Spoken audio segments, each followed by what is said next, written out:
हाती झालं, हसू आलं, माणसाला गोष्ट सुरू करता येते, पण थांबायचं कुठं हे कळलं पाहिजे. आणि ते मला कळलं म्हणून 4 वर्षापूर्वी, म्हणजे वयाची 81 पार केल्यानंतर मी संस्कार भारतीतून आपण बाजूला झाले.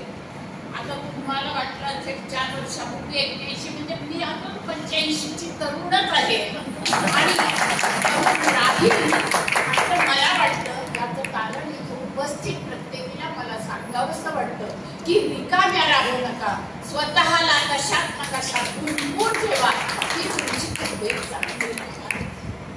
संस्कार भारतीचा कार्यक्रम म्हटल्यावर संस्कारावर बोलणं ओढानं चालू. संस्कार शब्द हल्ली आपण इतका वापरतोय की तो वापरून वापरून गुळगुळीत झालाय. आणि कुणाला जर विचारलं संस्कार या शब्दाचा नेमका अर्थ सांग तर सांगता येणं कठीण आहे. रोज देवापुढे जाऊन बसणं किंवा रोज देवळात जाणं किंवा रोज जप करणं याला संस्कार नाही. आपल्या वाट्याला आलेलं आयुष्य अधिक आनंदानं, अधिक सुखानं, अधिक समाधानानं जगण्यासाठी काही गोष्टी आपण आपल्या रोजच्या आचरणात आणाव्या लागतात. आणि ह्या ज्या गोष्टी आहेत ज्या आपल्या वाट्याला आलेलं आयुष्य सुखाचं, समाधानाचं आणि त्यांना संस्कार. अपूर्णतेतून पूर्णत्वाकडे जाणं याचा अर्थ संस्कार. दिलेली वेळ पाळणं आपण प्रत्येक गोष्टीत यश मिळवावं पण त्यासाठी प्रयत्नांची पराकाष्ठा करणं म्हणजे संस्कार. हे संस्कार घ्यायसाठी कुठल्या शिबिरात जायला नको. येते नाही हे काढलं तरी माझा आवाज येतो. कुठल्या शिबिरात जायला नको. आपल्या घरामध्ये डोळे उघडे ठेवून आपण आपल्या आई बापांच्याकडे बघितलं तर आपल्याला संस्कार मिळतात. घर ही संस्काराची पहिली पाठशाळा आहे आणि त्या पाठशाळेच्या मुख्याध्यापिका असतो आपण बायका हे लक्षात. आणि हे संस्कार आपल्याला मिळावे म्हणून आपल्या पूर्वजांनी अनेक गोष्टी आपल्यासाठी निर्माण केल्या. आपलं दैनंदिन आयुष्य जसं चाकोरीबद्ध असतं, कंटाळवाणं असतं. सकाळी उठायचं, चहा, नाश्ता, जेवण. नोकरी करत असला तर ऑफिस, घरी येऊन पुन्हा संध्याकाळचा चहा, रात्रीचं जेवण. एक चाकोरीबद्ध आयुष्य असतं आणि या चाकोरीबद्ध आयुष्यात वेगळेपणाचे, आनंदाचे 4 क्षण मिळावे म्हणून आमच्या पूर्वजांनी सण, व्रत, वैकल्य सुरू केली. काळ बदलायला लागला. नोकरी करणाऱ्या बाईला वाटतं की हा सण मी साजरा करावा.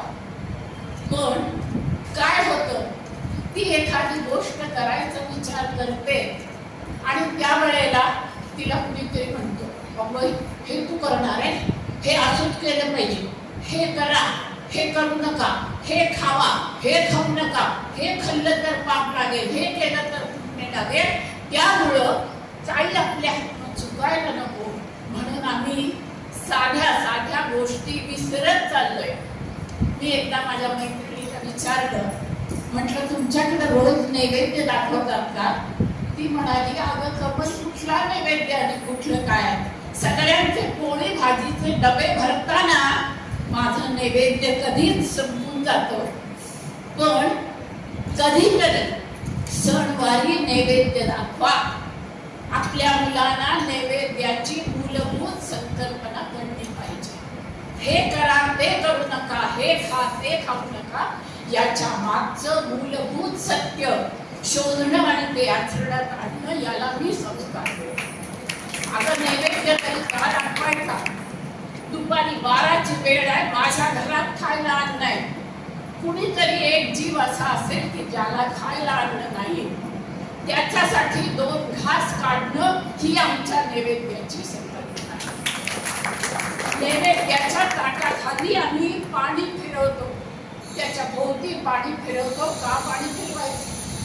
जे 2 घास मी देते आहे मनापासून देते, अंतःकरणाच्या ओलाव्यातून देते, म्हणून ते पाणी पिळवायचं आहे हे लक्षात आलं. माझी आई लहानपणी आम्ही असताना चतकोर भाकरी, त्याच्यावर भात आणि थोडंसं काहीतरी घालायची, हा तिचा नैवेद्य होता.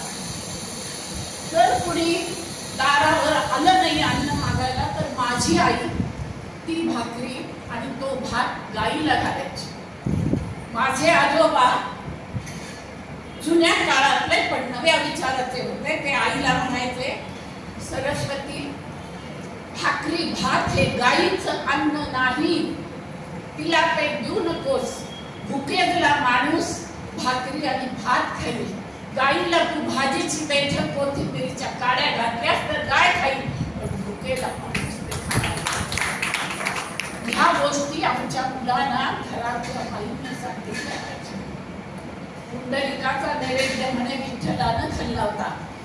आमचा नैवेद्य जर विठ्ठल खायला लागला तर आम्ही कधीही नैवेद्य दाखवणार नाही की काळ्या दगडावर चिरे.